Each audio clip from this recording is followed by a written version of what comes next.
Estamos de volta ao vivo com o Repórter São Paulo Especial, meio-dia e 47. Você acompanha a quinta entrevista da série com os candidatos à Prefeitura da capital paulista, numa parceria inédita da TV Brasil com o portal de notícias do El País Brasil. Até o dia 23 de setembro, você vai conhecer aqui as propostas que os candidatos têm para administrar a maior cidade do país.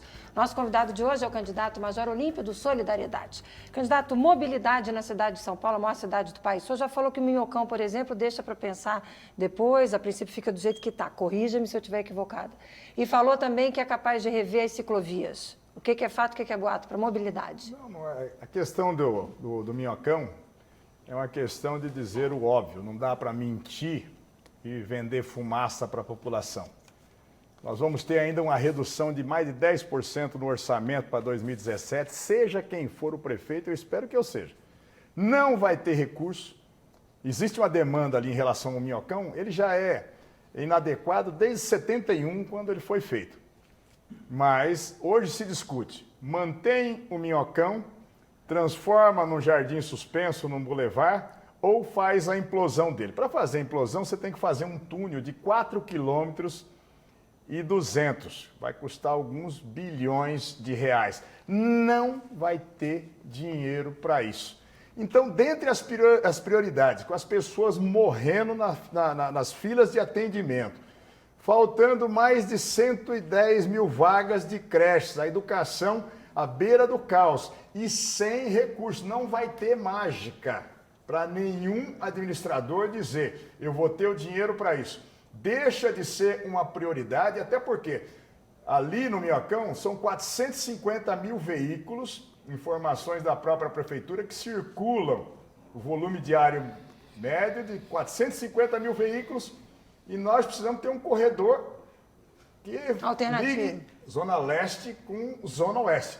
Em relação às ciclovias, a ciclovia é bom, mas ciclovia que sai de nada para lugar nenhum, ciclovias que nós temos em bairros que foram feitas em cima das calçadas, ciclovias perigosas, isso nós temos que rever o plano cicloviário. E ciclovias que foram colocadas em zonas de comércio, onde não passa uma bicicleta por dia e o comércio está fechando em função disso. Então nós vamos retirar, sim, ciclovias em pontos inadequados e colocá-los aonde possa ser útil, ao esporte, ao lazer, ou a ambos para a população. Marina.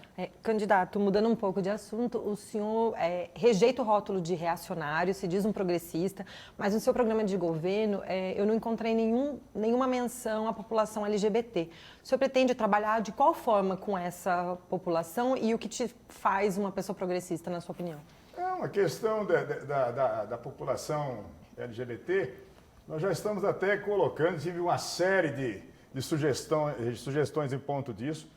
Eu vou dar prosseguimento ao que a Prefeitura está fazendo atualmente, que criou um centro de apoio, nós já temos um outro centro implantado, que na região do Arocho, no centro da cidade de São Paulo, onde você tem a assistência social, você tem o apoio jurídico, o encaminhamento, o trabalho para inserção no mercado de trabalho e emprego.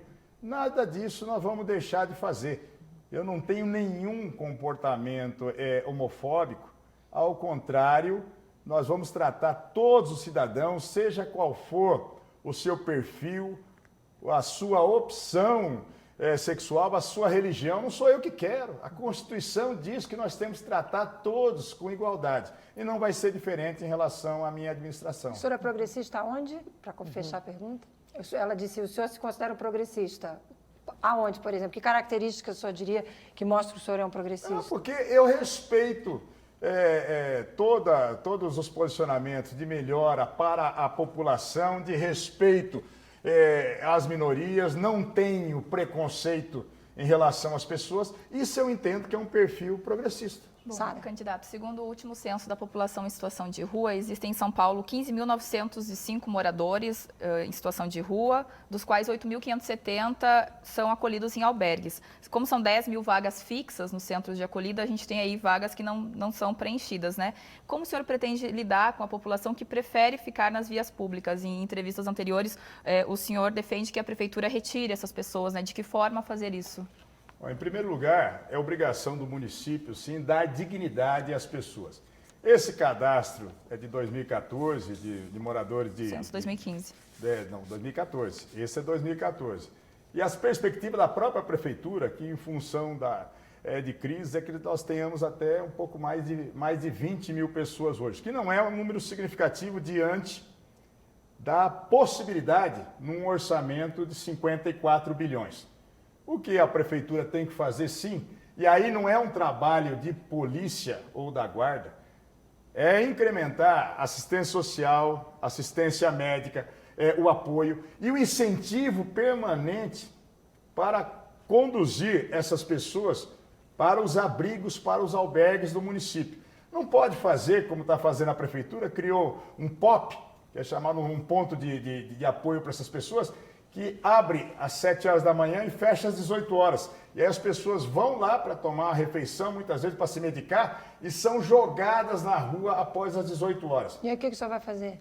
Nós temos que estar presente nisso. O que eu disse permanentemente é que as ações do município não serão incentivadoras para isso, não. Nós temos a obrigação de tirar essas pessoas e dar dignidade a elas. Não é esse comportamento permissivo e parecer o bom mocinho, falar, a opção é de ficar nas ruas, deixa nas ruas. Mas se a pessoa quer, desculpa, se a pessoa quer ficar na rua, né? Porque tem gente que acha que, como o albergue tem horário para entrar, tem horário para sair, né? Tem gente que prefere ficar na via pública, ficar na praça, por exemplo.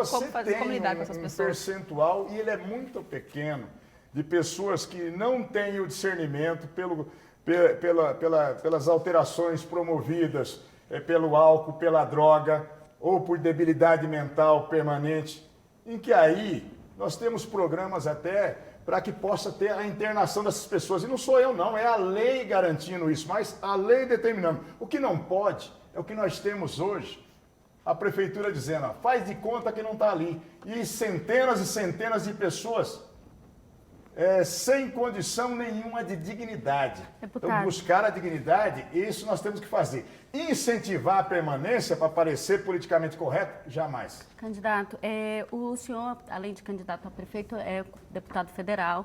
Em primeiro mandato, tem um tema que está mobilizando as discussões, é a possível mudança na CLT. Há uma proposta do governo federal de flexibilizar algumas regras, o legislado o negociado sobre o legislado, possibilidade de extensão da jornada. O senhor vai votar a favor de mudança na CLT? O que for suprimir direitos trabalhistas, jamais. O fato do meu partido ser aliado ao governo, eu digo, aliado não é alienado.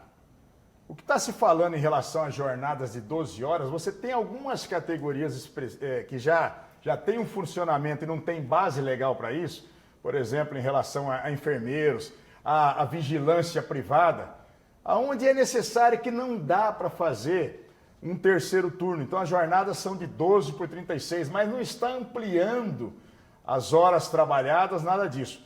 E pode tirar o cavalo da chuva, o presidente, seja o governo que for, que nós precisamos adequar, sim, a legislação, mas a supressão de garantias adquiridas, nós não vamos fazer com que as pessoas que já pagam muito nesse país comecem a pagar a conta 2 vezes, jamais. Saúde, para a gente fechar. Rapidamente, uma ação que o senhor gostaria, caso eleito, que fosse a marca da sua administração. A gestão adequada da saúde. Nós vamos gerir cada centavo da saúde. Eu digo hoje, nós vamos ampliar os contratos com as organizações sociais, mas o contrato vai ter que ser cumprido. O prefeito fez um contrato com a organização social na Zona Norte e no Centro, chamada IABAS, um contrato na Zona Norte de 98 milhões ano e no Centro de 120 milhões, e o contrato não é cumprido. É pago e não é cumprido. Os funcionários não recebem, não têm o atendimento, o contrato é mal gerido. Isso é crime praticado pela administração pública. A minha marca vai ser, e dentro da dificuldade orçamentária, repito, dentro da dificuldade orçamentária, nós vamos cuidar de cada centavo da saúde. Tá, mas alguma coisa diferente o senhor pretende fazer? O UBS vai funcionar mais? Não, você tem que instrumentalizar isso. Você não tem funcionando hoje. Não adianta eu dar um cartãozinho para a pessoa e falar, isso aqui vale um atendimento, que é a mesma coisa você dar um cartão de crédito que ele está bloqueado e não tem nenhum fundo. Você tem que instrumentalizar, você tem que ampliar o número de UBS, de UPAs, de programa de saúde da família. Você tem que colocar disponível para a população um atendimento. Não Tem adianta você ter um dinheiro pra programa. isso? Você tem um programa chamado Hora Certa, que a pessoa não consegue acessar por telefone, não consegue acessar por internet, tem que perder um dia do trabalho para ir lá para marcar, para ver quando é que vai ser atendida, e leva 3, 4 meses para um exame diagnóstico, ou até 10 meses para fazer Mas o que o simples senhor vai atendimento. fazer para mudar isso? Gerir o recurso e instrumentalizar, aumentar a estrutura de saúde. É isso que tem que ser feito. No seu plano, o senhor fala em construir hospitais municipais. Em quais regiões, bairros o senhor pretende fazer isso? Por exemplo, a Vila Maria está pedindo há muitos anos um hospital, só tem o Vermelhinho, o Estorópolis lá, e precisa ter unidade hospitalar na região. E aí, inclusive em relação aos hospitais, é preciso deixar bem claro. O SUS, ele estabelece para o município a atenção básica, a saúde básica. Média complexidade e alta complexidade está aí na competência do Estado e da União. Não adianta, o prefeito diz agora, olha, nós fizemos o Hospital Santa Catarina e nós vamos fazer implante. As pessoas estão morrendo de diarreia, estão morrendo sem atendimento básico, sem os medicamentos básicos. E é isso que nós temos que cuidar. E, numa parceria e numa exigência, fazer com que o Estado e a União façam a sua parte também. 1 minuto, suas considerações finais. Câmera 3 é toda sua, por favor. Eu quero dizer às pessoas que voto não tem preço, ele tem consequência. Observe o perfil das pessoas que estão disputando as eleições. As mentiras que são apregoadas ou propostas que são absolutamente inexequíveis. Eu quero dizer às pessoas que eu posso ser uma opção digna, de respeito à lei, de respeito ao orçamento, de dizer para as pessoas que as pesquisas de intenção de voto nesse momento não refletem sim um rical, o conhecimento que se tem anterior em relação às pessoas, mas não o compromisso. Quero dizer que eu tenho currículo, eu não tenho ficha corrida, eu não tenho que explicar o que fiz no passado ou o que estou fazendo, mas posso afirmar que vamos tratar com dignidade, com respeito, na lei e na ordem, cada cidadão, cada centavo do imposto que cada pessoa coloca e depois não tem a contrapartida nos serviços públicos municipais. Eu peço a você que faça essa análise. Meninas, Marina, Flávia, Sara, obrigada pela participação. Candidato, muito obrigada. Boa sorte, até uma próxima oportunidade. É assim que a gente vai encerrando a entrevista de hoje na parceria aí da TV Brasil com o jornal É o País Brasil. Amanhã, nosso convidado será Levi Fidelix, do PRTB. Uma ótima tarde para você e até amanhã.